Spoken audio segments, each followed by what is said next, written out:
Cool. Yeah. You can just take a few while we're. Yeah. Go. Actually, you know what? Okay, what's up? CashPT Nation, CashPT Lunch Hour. This is Aaron LeBauer with LeBauer Consulting. Here we go. Jared Carter. I got him in the background. I got a whole bunch of people here at the PPS conference. We got Jerry Durham is our resident expert for the day. For the day? Always, man. For the year. There you go. All right. So we're going to get started. This is Out of Network with Everyone. So that's Jerry Durham, the first person I think of. Yeah, Out of Network is Jerry. So why don't you guys, if you're listening online, let us know if you can hear us by just typing in the chat where you're from, where you're listening from. Can you hear us? Is the volume okay? If you guys are here and you haven't registered, you can get the replay by email. Just go to LeBauerConsulting.com/Jerry Durham up and get the replay, and it'll come to you by email. Oh yeah. Oh, there's Annette from Greensboro, North Carolina. Perfect. Where's North Carolina. You have people in North Carolina. I got people from all over the place. Check this out. Oh, here it is. Bozeman, Montana. Amy, Brittany from Washington. Who's Amy and Bozeman? I know Bozeman. Amy. Jason from Scottsdale, Arizona. Krista from Memphis, Tennessee. Joy Cornelius. Kira, North Carolina. Beth from Lynchburg.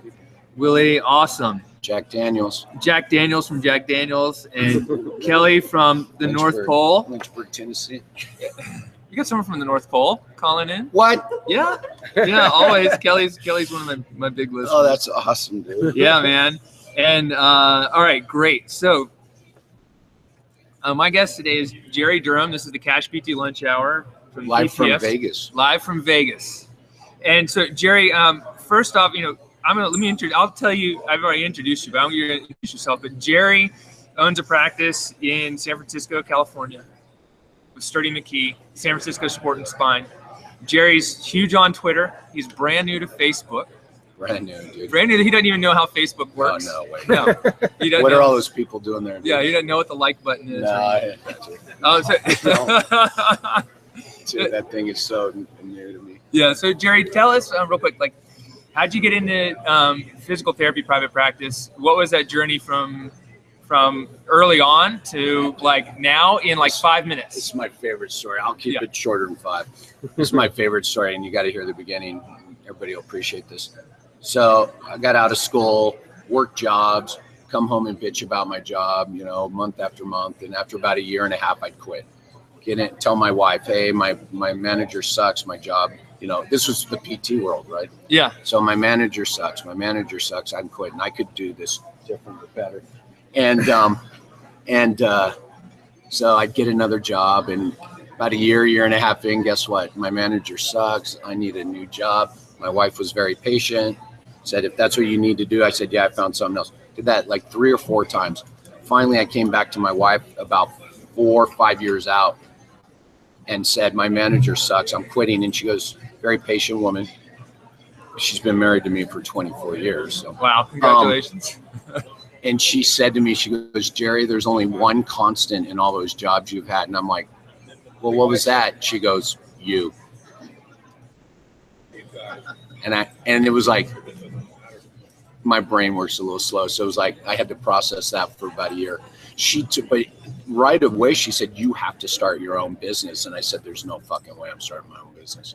There was no way I was going to start my own business. And so she slowly but surely pushed me. And then I opened my own practice on my own. I had known Sturdy. Sturdy and I knew each other in San Francisco. He had a practice at the same time. And then about a year in, he came to me and said, hey, I have an opportunity to get more space. And rather than just move my space, I want to grow and I need a partner. So Sturdy and I partnered up about 16 years ago. We just had our 15-year anniversary last June. And then today, how'd I get here? Fortunately, tribute to Andrew Vertson. Andrew, I'm talking about you. We were using metrics, and we knew what our cost per visit was, and we knew what our revenue per visit was. And when we got our first insurance contract that fell below our cost per visit, that was about a 2-second discussion, because we said, Sturdy said, yeah, I contacted them. We tried to negotiate. They wouldn't negotiate. So we knew we had to cut the contract. And so that was our first out of network foray, shall we say, about 7 years ago.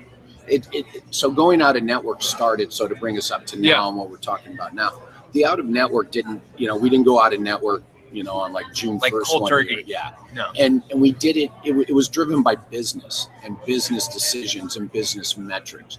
It wasn't done, now we make a lot of decisions, why? For the patient. It wasn't, it was done that this is the cost, this is what's going to happen. It's like, we can't sign that contract. The good news of what happened is it caused us to focus where we should have been, which was directly on the patient, that healthcare consumer.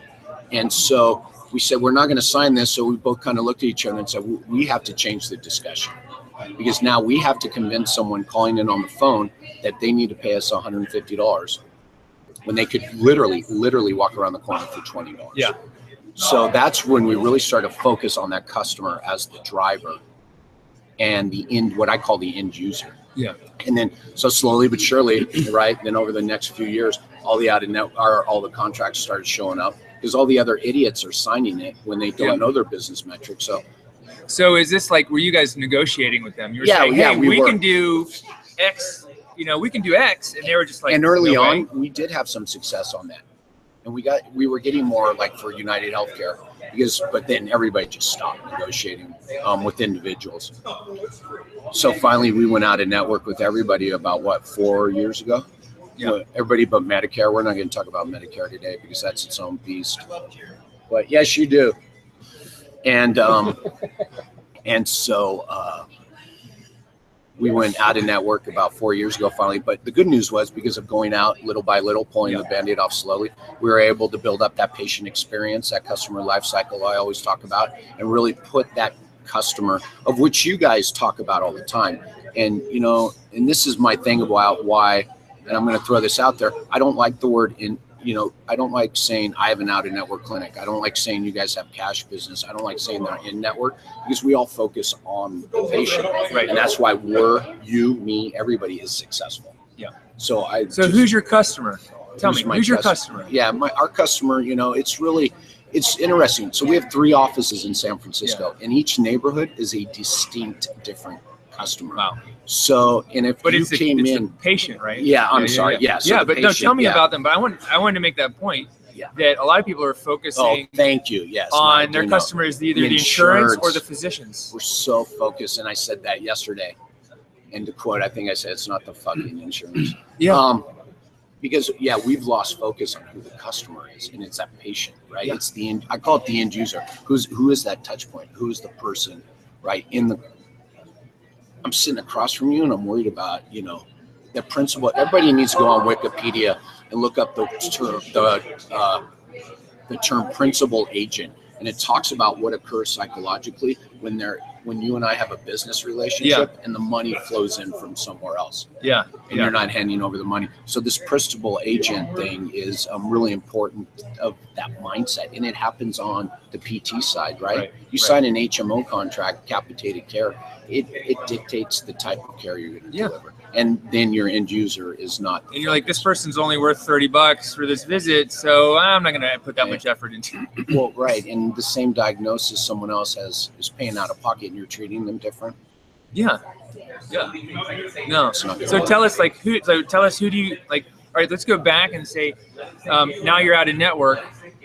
It's not just, I don't want to know just about who your actual real customers are and your target is, but how do you go about, the big question a lot of people have is, how do you go about convincing people to come see you guys in out of network? And I think that I want to know, I know what you do, but I want you to share it with everyone, because that's going to answer all these questions. Like, how do you convince people to come see you guys? So step 1, which you guys will understand. Step 1 is you have to understand what you're selling. And we're all that's your value proposition. I think Paul Goff calls it your service proposition, right? So he calls it USP. Just come from an older model, and so we called it our UVP, our unique value proposition.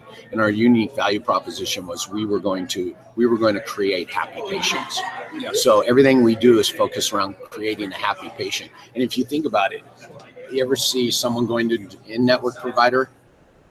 and they'll tell you how great their care was, but they'll never go back to that clinic because of that bill at the end. Right. It's not a happy patient. No. So we feel like that encompassed the whole thing from the first touch to the very end. Not to the very end, but just through the end of their course of care. And so, you have to know your UVP, because when someone calls me and we know darn well what they're going to ask me first, right? Yeah. Do you take my insurance? Right. And I do take your insurance, right? It's the Right. negative, right? What is then what we do? Yeah. What we do. So here's the things, and these two things. I want to interrupt sorry. you. No, but what does take your insurance mean? There you go, dude. So there's the $1 million question that everybody messes up hugely. That's the term we need to define. What does that mean? So take your insurance. And everybody needs to listen to this and listen closely. So I'm out of network. So I choose to bill your insurance company. So do I take your insurance? Yes, I do. You take on the responsibility. You are correct. Now, what is the question they really want to know? Because they're asking the wrong question. Will my insurance pay? Or what will my insurance pay? Are you in network is what they're. So check this out. Well, no, that's a good. So yeah, someone just said yes. See what you said? They're asking the wrong question. Yes. What they really want to be asking is, are you in network? You are correct. Yes. So here's what's interesting, and here's where I get some. So we have a dedicated person answering the phone. Okay. So we hired someone and it didn't work out. So we fired him. And before we fired him, I realized we didn't have our system in place very well. So I committed to answering the phone to build the system so we could hire the right next person. So I answered all the incoming phone calls for almost a year. Actually, it was less than that. Sorry, it's about maybe 6-8 months. But I went back and figured out I answered over 1,000 calls of people calling in, right? And that's how I got to the wrong question, right? And so what I realized is we had put someone in the seat, and I didn't even realize what was coming through the other end of the phone. So I sat there, took over 1,000 phone calls, called over 1,000 people back with their insurance benefits, and that's where the system really came out about the conversation to have. And I'm going to tell you right now, out of that 1,000, right, we're saying they didn't ask the right question, and everybody picks up the phone and says, "Are you in network?" I guarantee you, not 5 people out of 1,000 started with, "Are you in network?" Everybody asked, "Do you take my insurance?" Take my insurance. So, as you know, with everything we've done, right, I prefer they ask, "Do you take my insurance?" Because now we can have a conversation. Right. Because if you ask me if we're in network, I'm going to have to go down that road with you, and I don't want to. Yeah. And, I kind of like it when people like me and we're not going to have a good conversation. So Such a someone tough calls way to up. So start it, Susie Joanne calls up. Well, maybe in California. It's Yeah, like Misty they only Star. have one name. Everybody doesn't have. It's like- Everybody doesn't have 2 names. In North Carolina, it's Susie Joanne. So, Astor calls up, and she's a Sagittarius. Well, I'm Sagittarius. Sunshine calls. I guarantee you, we have a sunshine probably. And she says, "Do you take my insurance?"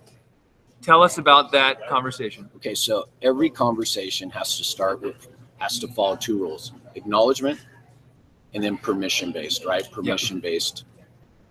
And so the first thing I do is I say, "What's her name?" Oh, Sunshine. Sunshine. I say, "You know what, Sunshine?" I said, "By the way, if you didn't catch it, my name's Jerry." And I say, "By the way, Sunshine, we do take your insurance.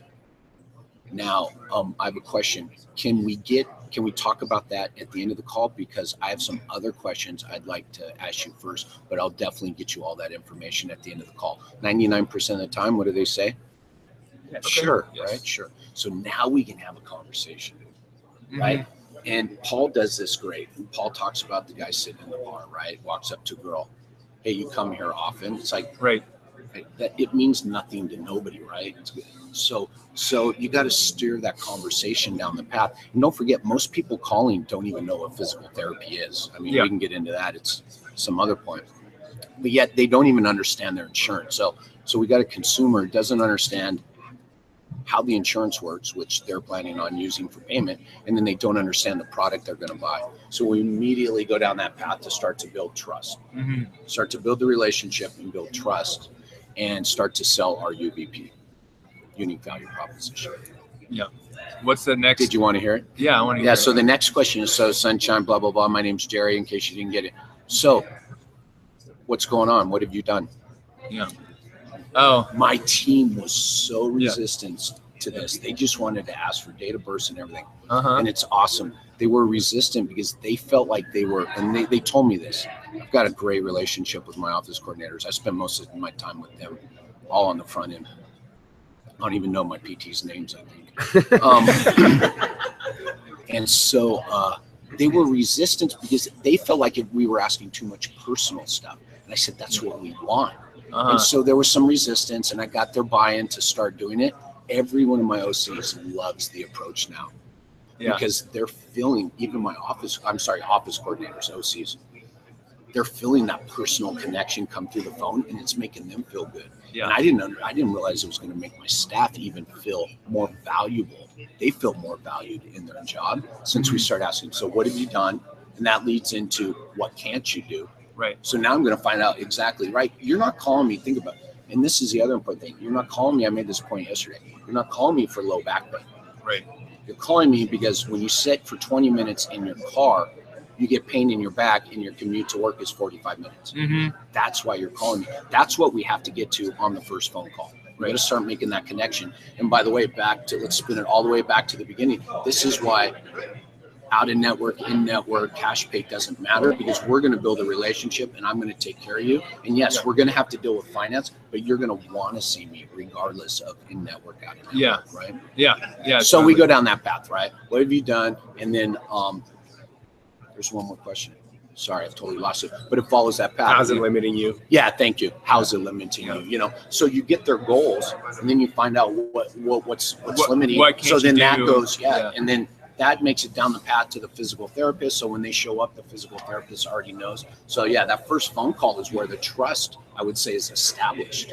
All right. So now I know you call it the benefits callback. So how do you get from those questions to answering the do you take my insurance question and the benefits so what callback? So then at the end of that first phone call, then I say, so, oh yeah, your insurance, what do you have? Oh, I have Blue Cross Blue Shield. Okay. I say, this is what we'll do for you, Sunshine. I will get all this info. My team, who's awesome, my team will check your benefits. Your appointment is next Friday.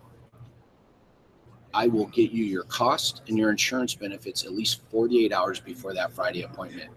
Will that work for you? Yes or no? And some people say no because they want to know that cost. And they're going to make their judgment on cost. 95% of people say, yeah, that'll be fine. Because I'm offering, and think about it. Anybody, call your doctor today and ask him to check your insurance benefits and get you your cost before your next visit. It ain't going to happen. Right. So by the time you hang up the phone, you're like, wow, this isn't like any experience I've had, right? And we're starting to create that happy patient. Right. And then the insurance payment becomes secondary to getting better and what this guy can do for me. So now all of a sudden, so the benefits callback, and Aaron, thank you for bringing that up. Aaron knows my life cycle. So the next step is the benefits callback, right? So now what's beautiful and what I have figured out, and my team's great at doing, all that info we collected on the first call, that's the conversation we start with, right? Yeah. So it's how's your back? the benefits callback. And then if you start to get objections, then you start to say, well, we do have the appointment tomorrow. You want to get this better. You got, so you can have a conversation about what your goals are, not about low back pain, right? So you're having more of that personal conversation. And people do that, and they say, yeah, my time is important. And I do want to stay because I have that appointment tomorrow. And a lot of times we'll leave the appointment on and let people call around and try to see if they can find an appointment tomorrow. They call back, no, I'm just going to keep it. So we're okay with that. Yeah, I'm going to keep you on. They'll say, well, I want to cancel. I'm not too sure. And we say, no, we'll just leave it on for you. It's not that big a deal. Just call us back before 5. Yeah.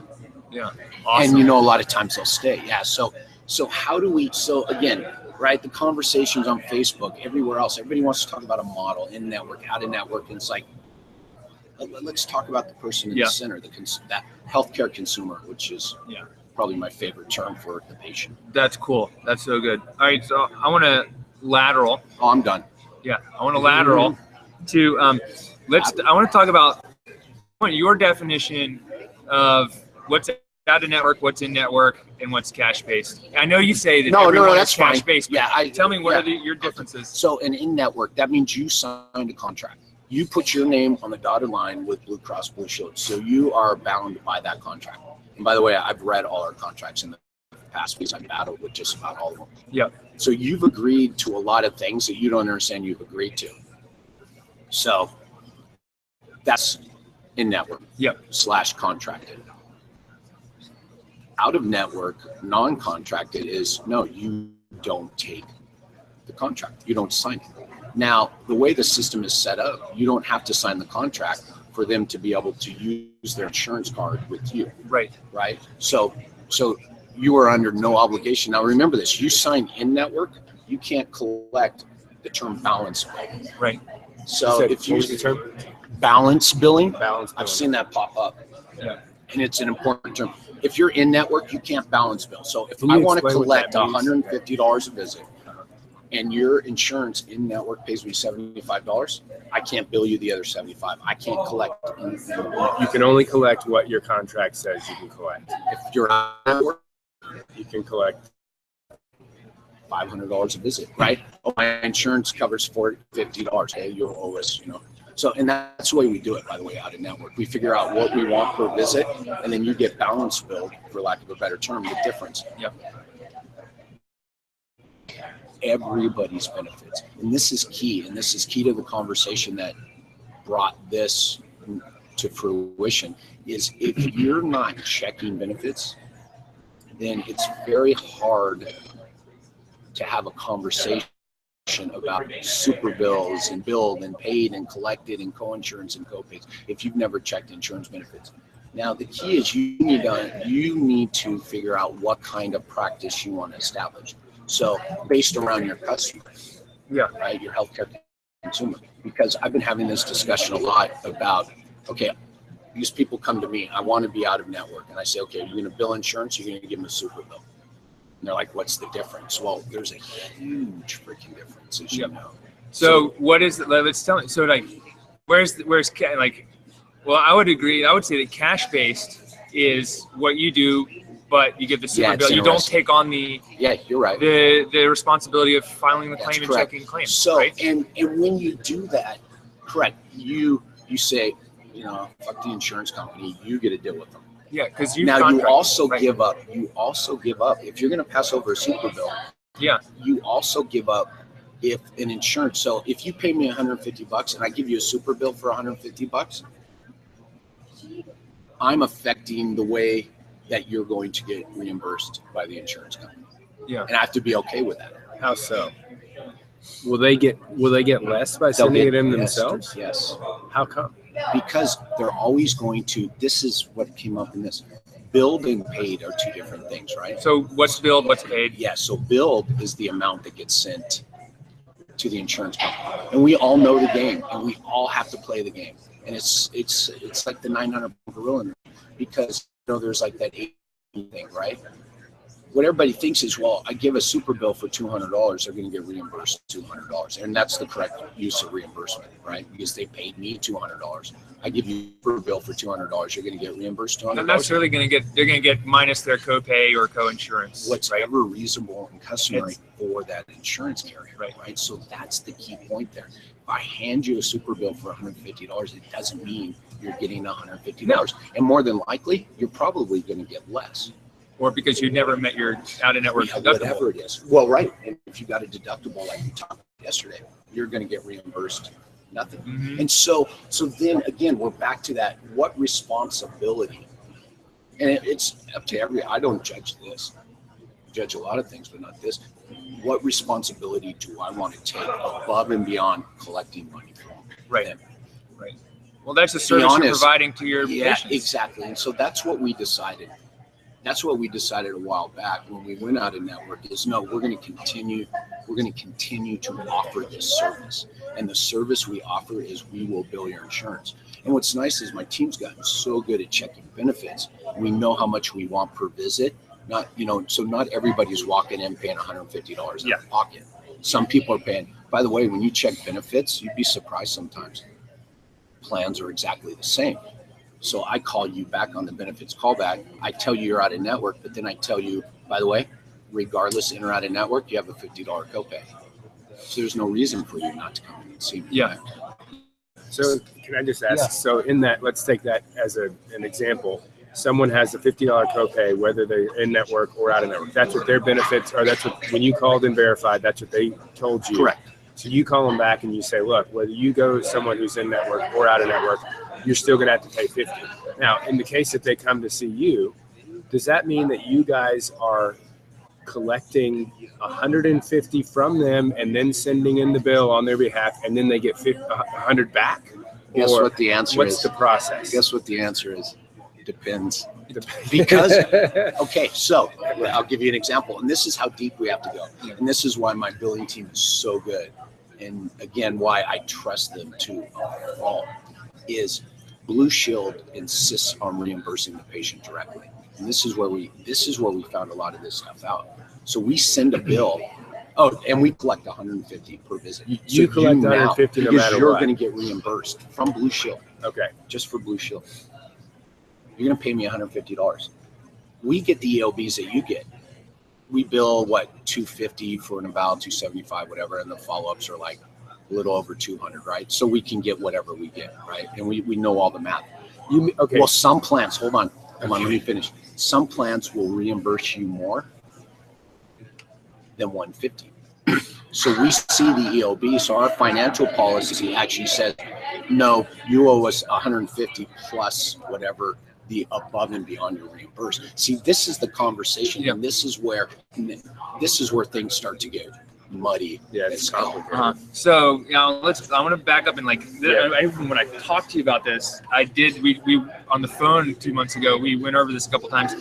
And that's only Blue Shield. Yeah. So that's the depends thing. So just trying that up. Everybody's different, dude. Remember, I'm in San Francisco, so I get plans. I got people walking in that got plans from other states. So nothing is ever the same. Yeah. So I swear to God. So let's just. I'll send you the next 10 benefits I check. Just the next 10 people that call in, and it will be all over the board. I'll send you just the next 10 Blue Crosses, and they'll all read different.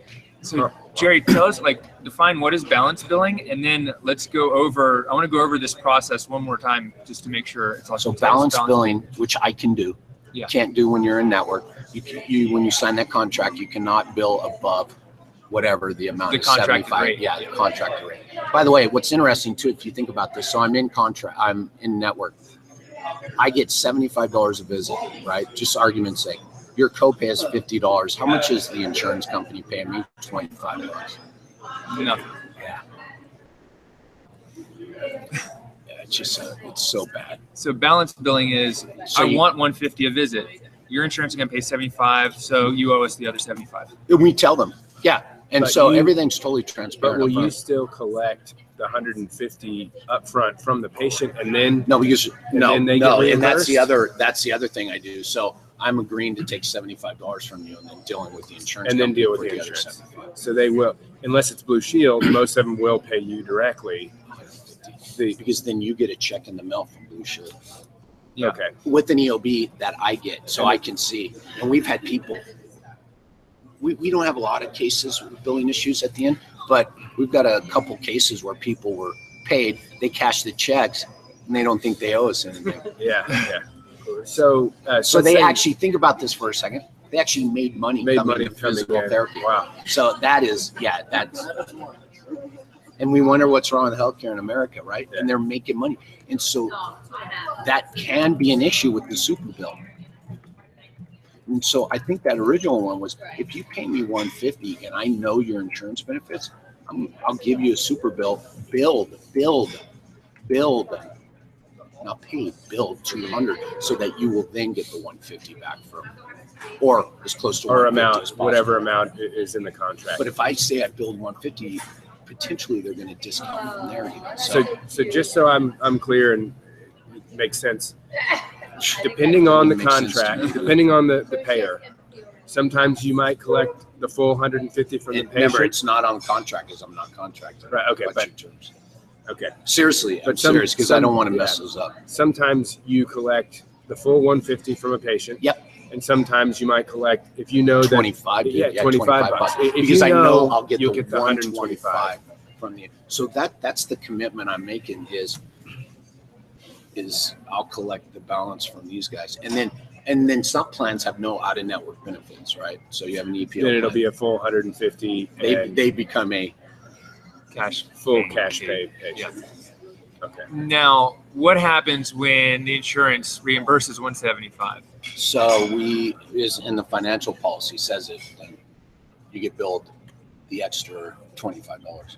Yeah. Because you paid us 150, right? Wait, I missed that. What happened? You said So insurance. So the rate's 150. He his bills rates. 200. And insurance reimburses 175. Okay. What do you do? How does he get the next $25 if it goes to Sunshine or Jared Carter? Yeah, we bill them. We bill them And you because bill we him. get that You EOB bill him at the end of therapy, or as you get the information back. as we get the information back. Yeah. So they pay it. By the way, trying to gather that like 6 months down the road is a disaster. Yes. Yeah. Because they've cashed it, they've spent it, and then they don't really want to own the fact that oops, I owe you money. Right. It's kind of weird. I got some people think everybody's trying to cheat us, but I'm like, nobody understands the system anyway. You get a check, you cash it, you can't read an EOB. Has anybody tried to read an EOB? Yeah. And No, they're they're all different. right? Yeah. And there are times when I sit down with my billing guy, and I've read them for 15 years, and I still have to go, wait, take me through this one, right? So I don't really. If someone gives pushback, they don't know us the money, then yeah, we got an issue. But if someone cashed it and didn't send it to us, I don't see that as someone trying to cheat us. Yeah. I just see that as someone going, well, they said I'd be reimbursed. And Doug had a So, question. question for you. Let's take the example of it's January 1, someone's got a brand new policy. Reset. Yeah. They haven't met their deductible, they check their benefits, they've got a $5,000 deductible, no code. You've set your metrics that you need to make $250 for this kid. You're going to bill $250, $275 in the code. Do you, when you're out of network, are you required to bill them for Nope. the balance between the 150 that you set as your nut versus what you're billing towards your deductible? So here's the deal. I'm going to answer. Can you kind of reframe? Yeah. So the here you question? go. So it's the beginning of your year. Yeah. The beginning of the year is actually it's funny being out of network. Obviously, I know a lot of in-network people. The in-network people hate January through March and April because everything reset. Out of network, now, love it. Out of network, fucking I Yeah. smile January Yeah. through March because I know your in and out of network benefits are now going to be the same, Yeah. and my conversion rate will go up, so I'll get more people to show up. So yeah, so I love it. So, So yeah, the question repeat your is, yeah, the Yeah, question is, so your benefits reset. So here's the deal. I'm just going to say, I think you made it a little more complex than it is. So let me go back and answer something that I thought I heard, and you can tell me if I answer it. So benefits reset. So you have let's just argument's sake, $1,000 deductible. So we'll do the math when I call you back with the benefits callback. Your valuation is going to be $175. You're going to pay me on day of visit $175 because your deductible is $1,000, and you have to hit $1,000 before any of your other benefits kick in. Okay. 175 at time of eval, 150 for the follow-ups. We do the math. Now here's the kicker on your question. We collected our 175. We collect 150. The insurance company is only going to. So if it's like some of the Blue Cross plans, out of that $150, only $25, only $50 is going towards the deductible. So it's not the full paid amount. What? Yeah. That's insane. See why? It's a I don't make policy. the rules. That's the agreement. That's the insurance industry. Bastards. I know. Well, I just got to notice that Remember, next they year. only apply. So right. So if we're in network and you're giving me $75, right? It's like $75, right? But if I'm out of network, remember the whole balance billing thing and everything. Yeah. They're only submitting up to that amount, That's crazy. the full amount. So by the way, Wow. did I answer your question? So, let's say in that my example that they actually allowed all the charges. Okay. So they allowed the 275 to go toward the deductible. But your metric 150. I don't have any requirement to bill the patient for the difference between that. No. No. So in some ways, you're helping the patient meet their deductible because it's going to look to the insurance company. Yeah. So if we, hypothetically, It looks like they're. oh no, because there is an amount per visit they're going to cover. Remember, it's not on bill. That was the other problem with this group, is everybody was using billed and paid interchangeably, and that's why I got out of that conversation. And I really want someone to submit that. If you guys saw it, I want someone to submit that as a fraud complaint. Let's see what happens. It's not going to go through. Oh, did I say that? Did I say that? What did you say? Fraud. Yeah, I want someone to submit that as a fraud complaint. Yeah. Remember, I said I didn't want to say. Yeah. So that was one of the questions. Fraud is intent. Fraud is intent. It's intent to game the system. Yeah, right. And so there was no there in that story. And the longer it went, then people started putting up new scenarios. And I would go back up and read it for the 300th time and go, there's no fraud. The original scenario here. Maybe let me go back. For those who don't know. Yeah. So in the CashPT Nation, this is the question. Here it is. All right, this is from Jessie, and she said, "Hey, I'm hoping someone can shed some light on the insurance versus cash-based billing for us. We came out of a practice that tried to combine the two concepts. The price for a 1-hour visit was $150 as the cash rate. Okay, price. That's the price. Theoretically, that's billed. Yes. So now we're using priced and billed. It's Right. the same thing. However, they had a medical biller and would bill the insurance companies for $300 per visit as an out-of-network provider. So The insurance company would reimburse, and then the patient would be responsible for the difference between the reimbursement and $150 if it was less. balance billing. Yep. If the insurance paid $140, the patient would be charged $10. If the insurance This is what company we do, right? This is exactly what Yep. we do. If the insurance company reimbursed more than $150, the clinic would keep all of it and not charge the patient at all. Yeah, What's that's wrong what with you do. that? Yeah, What's wrong with that? that's what you do. There's zero wrong Right, with that. right. And they're in network. I'm sorry, they're And in network or out of They're network? out of network. They're They're out of out. network. Okay. Yeah. There's zero wrong. And so now she I says, got paid. now we are competing in the same market using a true cash-based practice, which in the discussion is hard to understand what it is, but we've defined if it's the same definition of cash-based, and I'm providing a super bill, and it's me versus you, and we charge $150 and give the patient a super bill for $150 to submit to the insurance company. Some patients who've been to both clinics are now wondering why they are paying so much less at the former clinic that has a medical biller, which is the same Because you're price not billing quotes, insurance. and we are both out-of-network providers. Yeah, because there's a difference between out-of-network and cash-based. Yeah. Based on who takes So insurance. I mean, and good questions Yep. going in, because our conversation now leading up to this has answered that. Yeah. Even more, I Yeah. think, thoroughly. Yeah, yeah. It seems much more clear now exactly how you guys So you guys, function. didn't Yep. everybody love the deductible story? So when you guys go, right? So yeah, when you go, if you go out of network, right, you're paying me $150. We make sure that they understand that. We Yeah, make sure but they you're understand also that. employing people and paying to collect on that, and Right. but you're providing a service. So if you get a little bit more than me, and it's Well, like right. the two So things this is like back to eh. this is back to You know, the I don't beginning. even mind It's moving- about the customer, the healthcare consumer. We have to decide what kind of service we want to Right. offer. And some of the service we offer, we may leave money on the table. If you don't have to employ 3 extra people, right. then my 150 and your 150, whatever. They could right? be different. Yeah. Yeah.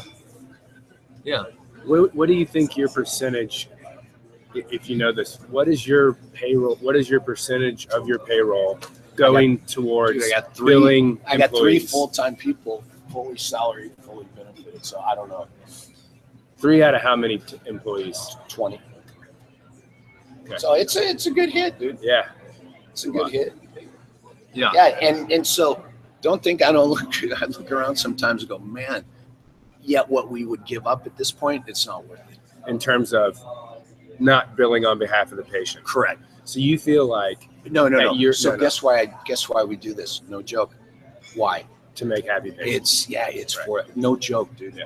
And I'm It's a serious. I value-added look service, back, it's yeah. a value add. So, you're going to call my place. We're going to have a conversation about not your low back pain. We're going to talk about you can't sit for 20 minutes when you call my office. So I look at we'll check your benefit, look at everything, cost transparency. Everybody's screaming about it. We do it. Right. We're the only people I know who do this. Now you guys do. People know what they're paying when they come in the door. So in our model, we're the only people that I know that does it and does it well. My team is dead on. And actually, I've even looked at using my team to help other people because, like, so people in the group who maybe say, well, yeah, I do want to check benefits and stuff. Yeah. It is, you want to talk about an art. There's no science behind checking benefits. The only science is dialing the phone. Right?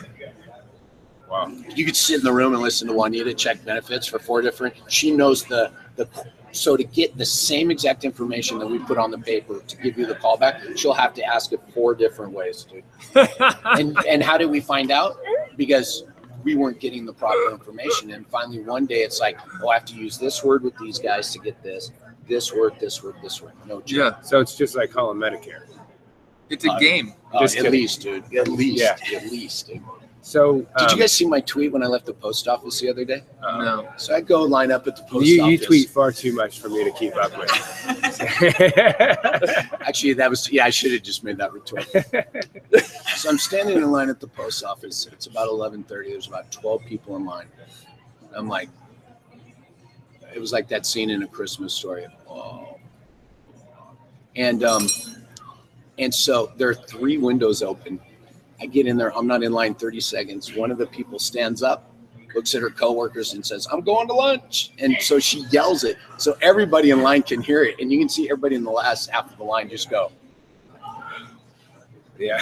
And so I waited in line and I left. And then I'm walking out the door and it kind of hit me. And I went, just left the post office. Think about this.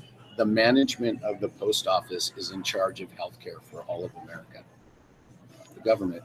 Right, yeah. I'm like, the same people that manage that fucking place I was just in is in charge of Medicare.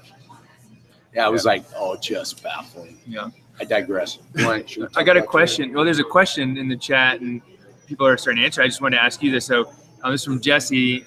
They say, so one question is that when we check benefits for a patient, the insurance agrees to pay 80% and 20% is the patient responsibility. So it's more of like a co-insurance. That's called co-insurance. That's called co-insurance. Co-insurance, and that's of expected. Yep. And do we have an obligation Remember, it's not 80-20 of bill. Uh-huh. It's 80 of 20 of what they allow. That's key, too. Yes. So when people are saying, well, your benefits are 80-20, it's of allowed. So back to our example. Allowed for PT per visit. Yeah, right. Okay. So if they're allowing $75 per visit, and the patient has to cover 20% or 80%. Yeah, so they're only covering. So the balance bill, right, dude? So let's say it's just $35. So now you're getting balance billed. My math is not good. 125. Whatever. Yeah, 115. Mm-hmm. So the follow up is like, do we have an obligation to bill the patient for the 20% that's their share? Yeah. You have an obligation to bill the patient for their share. If you're in network or both, if you're in network or out of network. Well, no, I think out of network. No, you're making a choice, dude. It's your choice. Yeah, you're leaving money. You're leaving money off. So yeah, I don't know why you would. Is Jesse in network? Jesse, if you can type in the chat, are you in network? You guys in network? Yeah, that's a good question. So we talked about waiving copays. You guys know about that. People waive copays. That you can't do that if you're contracted. It's against the law. So that's called copay forgiveness. When you say, oh no, I know you can't afford your $40. We're going to get 85 and or we're happy with it. You just go on and use your physical therapy. I mean, that does two things in my mind. But yeah, if you're in network, you can't do that. You can't do that. That's yeah. And by the way, it's in the contract. Yeah. By the way, I went after UHC for a bunch of money one year and I read that contract 30 Ways to Sunday and the shit that was in there. Because then when I'd get on the phone with them and they tell me, we broke the contract and I would read them back parts that they broke. So I said, so what are we going to do about this? Yeah. And go ahead, sorry. No. So as a follow-up here, Jason had said, but how do you know what the insurance will allow? And that's where your billing people come into play. They're on the phone and they're having to figure out different ways to ask the same question. 4 different ways. Yeah. So it's really just a matter of getting because if you hang up without asking those questions, they won't tell you that stuff you need. And I'm dead serious. I hope that answers your question. And by the way, that's their fucking business model. Think about that. And don't forget, people, every single time you call an insurance to get your benefits, what does the conversation start with? Every single insurance company in America starts every conversation the same way when you call to check on benefits. What's the opening phrase? Does anybody know? What's the date of birth? Good question. That's probably second. Name and date of birth? That's second. This call is no guarantee of benefits. Oh, okay. So they are washing their hands of every bit of information they give you. So when you see this person 10 times and then bill and they deny the whole thing, or they give you erroneous. I just had to deal with a poor guy. He's got over a $2,000 bill. His insurance told him he was fully covered. Told us. Yeah. We called them twice. So we called him at the beginning of the year to get this benefit. Both times they told us he's covered 100% and then denied the claims like 4 months later. The guy got stuck with a $2,000 bill. So what do you do with insurance companies that refuse to pay? Well, first find out. Well, it's always so. If you're going to focus on the customer and the healthcare consumer, then it's all down to you. It's, as I like to say, it's your insurance card, right? You are responsible. And actually, I worded it that way on the financial policy. The words "you" and "your" are probably show up on the financial policy an insane amount of times. But I want people to understand. People hand over the insurance card like it was that first credit card your parents ever gave you. They have no idea what the balance is. They have no idea what they just hand over the insurance card like it's a credit card. And I'm like, what the fuck is that? Yeah. I've got real quick questions, a really good one. And I think we've kind of started to answer it, but I think it would be great to read this one out. So April asks, if I've been verifying patients benefits since the start of my practice in 2010, I'm wanting to go out of network. In the past, however, I find that so many plans where the out-of-network benefits and in-network benefits are so different, from an 80-20 split to a 20-80 split. Yeah. What I want to do is have a flat daily rate of $150 and then bill the insurance company the elevated fee schedule amount of 3 manual or two Therex and 1 manual, which would come to say a total of $180. There's going to be a max. No, so the answer is you're going to have to find out from every insurance you take what their allowable is. Okay. By the way, you can bill even out of network. I could bill Blue Cross $1,000. Most Blue Cross plans are going to pay me $25. Yeah. 80-20, everything. Remember, so it's the bill. Okay. It's all about allowable. It's what's allowable. Okay, and then she finished the so last. The 80-20 is off the allowable, not off the bill.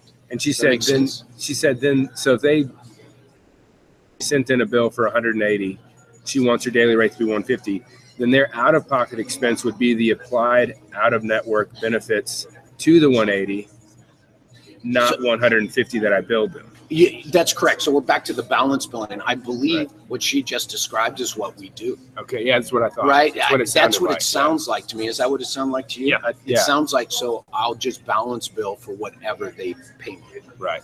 Now, here's the thing you got to do out of network. You've got to collect every visit what you need, because you're still going to be stuck with the cash flow from the insurance company. And there's no benefit of doing it. Yeah. If you don't collect at each visit, you are exactly right. And we take in, I think we take in almost 70% of our revenue over the front desk. Yeah. Yeah. Think about that. Yeah. Okay. So if we didn't, oh my God, think about the monthly cash flow issue.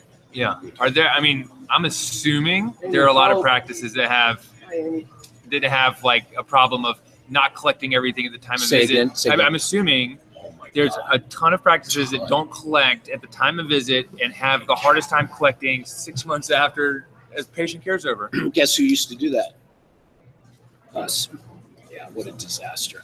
Yeah. What a cash flow issue. And then I got to tell you, someone walking in the door, getting better, knows Zoe well, loves her PT Jason, doesn't have the same issue handing over $150 that day than they do 8 months later. Yeah. When their life has gone another direction, and now it's a bill. Now it's a bill in a pile. Yeah. So you want to talk about the mindset and all the psychology of all that stuff. On the other side. Yeah, and it's just kind of gone now.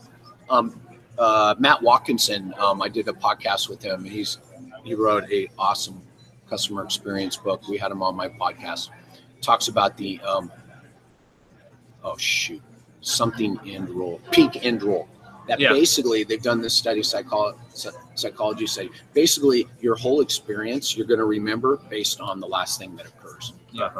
So that's what, you know, in healthcare is notorious for that.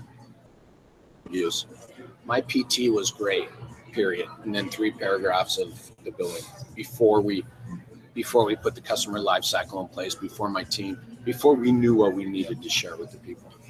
Peak and roll. There's a. Can we keep going? Yeah, with we can. questions Yeah, here, we can do or- some more questions. I got one other question that I know, like I want to ask because Now you got me scared. no, it's not that. But we'll go. You want to Yeah. do yours or these? Yeah, No, let let's me- go off of there. Yeah, let's go off of this. All right, we'll do this stuff. We'll save yours. So, Okay.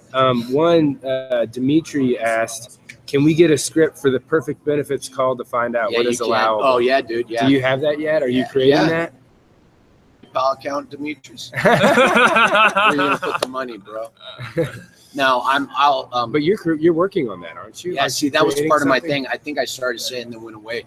What I found, and I only found this after like having conversations like this, is my team is really good at collecting benefits, like really good. And I'm running into some cash pay out of pocket. So let's go out of pocket practices like your guys's, where they want to do what's right for the patient, and they're going to their billing people and they're telling them, oh, you can't do it this way. And I'm sitting across from them going, your biller told you that? Yeah. And what I believe the issue is, the biller doesn't want to do the work. And I'm hearing this over and over because it is hard work. How do you think we got to those 4 conversations? Yeah. Because we had the wrong conversation for months and months, and tweaked. And your own billers are in house. Yeah. So they're your employees versus contracting or Yeah. percentage. Dude, I've almost had as many billing services as I've had CPAs and billing services, man. I can't keep them. And I'm dumping my CPA again. So, hope he's not watching. He's not. Jason said, "I'll pay you for the perfect script." But did you guys? Were you talking about doing like an actual kind of setting up a billing or call center for? What's the plan there? Because I mean, there's got to be a lot of practices like ours that want to be able to do this as It's a all in the value-added Google Doc, service. man. We have the whole setup, and actually, we're probably going to drop it here. Yeah. So if you want to, Bean, you asked about that. Yes. So here's 2 things. I can share that stuff with you. You can take it to your staff. You can do whatever you want with it. I can share it with you, train your staff, right? And then make sure you have, so you get that training, and then it's all yours. And we're going to do some videos too. Okay. And then I'm going with some other people in direction of making a call center. Okay. So all And those so things are that on the would horizon. be, yeah. So that would be, Jared Carter Physical Therapy, your number. They would dial a new patient off of Facebook, would dial your number and believe, this is my goal, believe that they've called your clinic because we know your UVP, right? So all the stuff I'm preaching. Okay. Yeah. My goal with the call center is they walk in and ask for the person that answers the phone because they had such good, so it's Zappos thing, right? And we're here in Vegas with Zappos. So they have a Zappos experience, right? And they come in wanting to meet this person. And you're like, oh, they're not here. And they're like, what? Yeah. Right. Okay. But that's all right. I've got a whole thing in place to transfer their relationship. Yeah. Okay. We're a little too close to the pool. Yeah. Go on. Okay. So very good. So let's move on to the any final questions. Yeah. If you guys have any questions here for Jerry. Yeah. So just how in the East are you giving it to hospital surgery, that you're giving at the hospital? How detailed are you with these people? Are you just like, we're just going to focus on our clinic, what you owe us? Yeah. So a lot of people are becoming more savvy. So maybe they know they've done some things. So by the way, I call it the race for the deductible. Because the first 4 months, someone will come in who's maybe had a hospital stay and an MRI and their deductible. So what I educate people that your deductible is when it's processed, not billed. And this is the other thing. When that bill leaves my office, it doesn't get applied to the deductible until the insurance company processes it. So it's kind of hard to tell someone you got a $5,000 deductible when they just spent like $5,000 out of pocket. So as the happy patient, we'll usually, if you say this, that, and this, then we'll let that work. I've got nothing to lose if I say, okay, we're going to charge you $50 and I tell them it's a race. I say, whatever gets processed first. I said, there is the chance that mine might get processed first and then you owe us the $150. So again, full transparency before you arrive. So you can't go wrong, right? So we have all those conversations. Yep. Yeah, and it's part of the service, right? Part of the service and the value add and everything else. And yeah, we'll let it flow. We'd say, okay, we'll just collect the 75 per visit, but just know parts get Yeah. sent first. Yeah. And by the way, I feel good most of the time because then I hang up the phone and now you're more savvy about your insurance. So I feel like we teach more insurance education over the years. I've taught more people about their insurance. Yeah. So Usually it's when they're yelling at me and cussing me. Yeah, it's a sad situation because 99% of the time they just didn't know. There's nothing else. There's no other reason. People hear what they want, like this gentleman said. If you're not asking the right question, so it's important that we help people to understand. And I'll tell people, you said you took my insurance, and I say, we do. I said, now, are we in or out of network? You know, and people still mess up the terms all the time. Jerry, we got a few more questions from the audience, and then we'll wrap up. There's a great question from Jason, and this is, do you need a referral from a physician to get out of network benefits? Or so let's just back up and say in California, you guys have we have direct access. So and, yeah, just to clarify. Yeah. So he asked about insurance. So you do not need a referral from a physician to treat anybody. Right. In California. Do Now, you need each them insurance for has insurance still? Each insurance has its own requirements. Some do, some don't. More are going away from it. So again, it's plan specific. So this is the other thing, right? If you hand someone a super bill without checking their benefits and they need a referral from the doctor and they never went to the doctor, now you're back on the patient. So you're putting it back on them to go get a referral and stuff like that. Yep. So again, it's just, what service do you that's want going to be state specific and plan specific. Plan specific. And state, well, it's like in our state, that's never an option. I mean, it's never an issue because we've had direct access for 30 years. So we have, all the plans are different. It's not but yes, I'm in addressing his question. Like, you gotta check plans, you gotta check your state, you gotta know what's going on. There's another question. Where'd it go? Wow, there's a lot of questions. All right, this is awesome.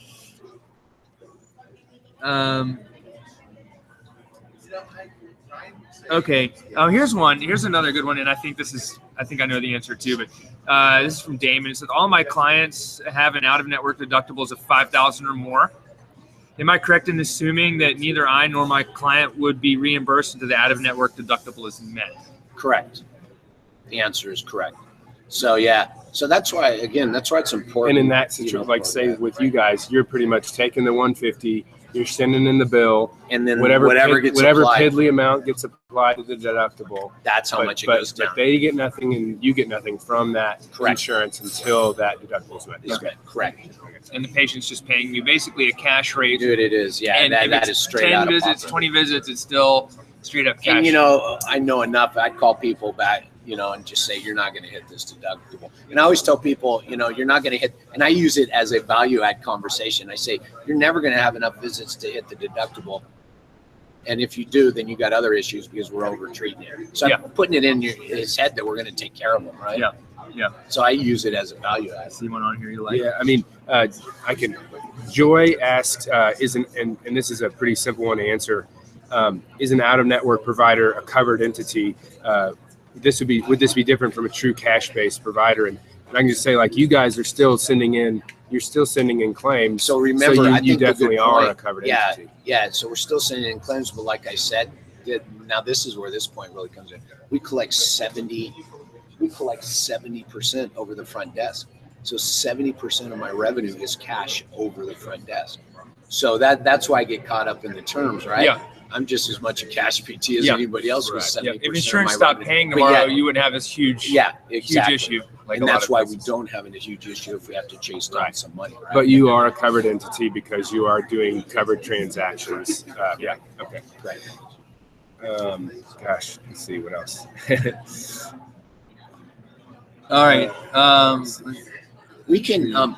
Can you save those questions? Yeah, I'll be able to save the questions, and I can send you like all of them easily. Well, you categorize them first. That's you. That's on your. That's your. I'm cash based. That's your responsibility. So I know that You're not my it's your target customer. responsibility. Sorry, we don't. I don't take on the responsibility of organizing your documents. All right. You didn't tell me that on the front end. Thanks for the great. Remember peak end roll, dude. Yeah. So let's just go with one more, and then oh yeah. Okay, here's a good one. This is one from Krista, and this is a little different. But what do you do with clients, patients who want to keep attending after skilled therapy is no longer needed just because they think they are paying the full fee for service? Nope. Yeah. I mean that's a PT patient relationship discussion. Yeah. So no, I mean it's all about the plan of care. I just wrote a blog for a clinician about the plan of care as the ultimate metric. And I mean, you guys, not me, you guys went to school for 3 years and coming out with all this debt. Use the skills you got in school. And our greatest skill is the ability to listen and then develop a plan of care. What other advice or wisdom do you have for people who are trying to do this out of network and file on behalf of their patients? I think the big thing that maybe has come out of this and came out of that is you got to commit one way or the other. And what I see and what I believe now after just our last hour is there's a lot of people with a foot in, not in network, but kind of a foot in each camp. They kind of want to be out of network, but they kind of want to just hand the super bill, but they kind of want to know the benefits, but they kind of want to pretend like they know this other stuff. You got to go one way or the other, full bore, right? We went out of network full bore and chart, right, in one direction. So now I know everybody's benefits regardless. And I would say if you could get the right team or the right person, if you can find the right person, and I'll help do some of the training. If you can find the right person, then it will pay for itself and more. Yeah. And don't forget, most people still call. It changes the conversation, right? Because I can say, don't forget, what can I say at the beginning of that phone call right off the bat? Yes, we take our insurance. Yeah.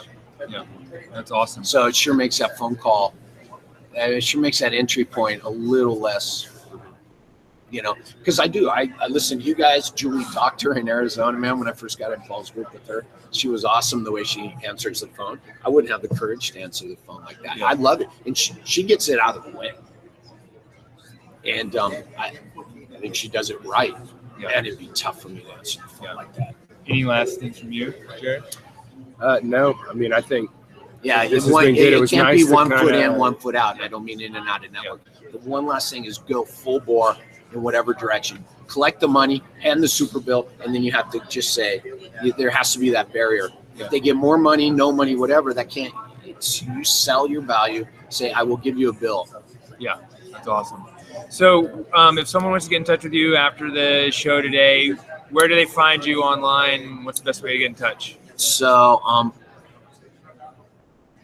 just got my website up. So, you can email me at Jerry. He doesn't want to say. No. I'm saying it real slow. He's watching. Okay. Jerry at jerrydurhampt.com. And spell your last name for it. Durham and then pt.com. So Jerry so that we can jerrydurhampt.com. All right. That's awesome. Congrats, man. So jerrydurhampt.com is my website. It just went live. And by the way, this is the first time I've told anybody beyond like Paul and my wife. Yeah. That's awesome. So it's live. And yeah, you might be a little rough. There might be things missing, but you can go there and you can get on my list, and I'm happy to you'll see there every page is something about it. I love to talk and I want to meet people. So yeah. Just sign up there, and there's some resources there and stuff. Awesome. And thank you all for coming. Thank you guys. Yeah, thank you guys for showing up and coming, and everyone, for all those tuned in. Yeah, for everyone tuned in, thanks. You can find more about Jerry at his website. I'll post information. Yeah, we can. And more information about Jerry and where to contact him when I post this to the blog in a few weeks. And guys, check into the CashPT Nation if you're not there on Facebook. Jerry's there too. Jared, a whole bunch of other people. Yeah. And Oh, we're it's a almost good at time, man. 1,000 people. Yeah, that is cuckoo. So hopefully after today, we'll get over 1,000 people in Durham. That is just cuckoo. Yeah. Yeah, good. We were talking about that today. Yeah. So thanks, y'all. Thanks so much. That was really good. Sign out. That was really good because the questioning at the beginning really started to, by the time we reread that thing, it was everybody understood it. It was, we kind of went through each step and said, oh, balance billing, oh, how to network, oh, right. That is the thing. That's really what came out of this. That's really No, I don't have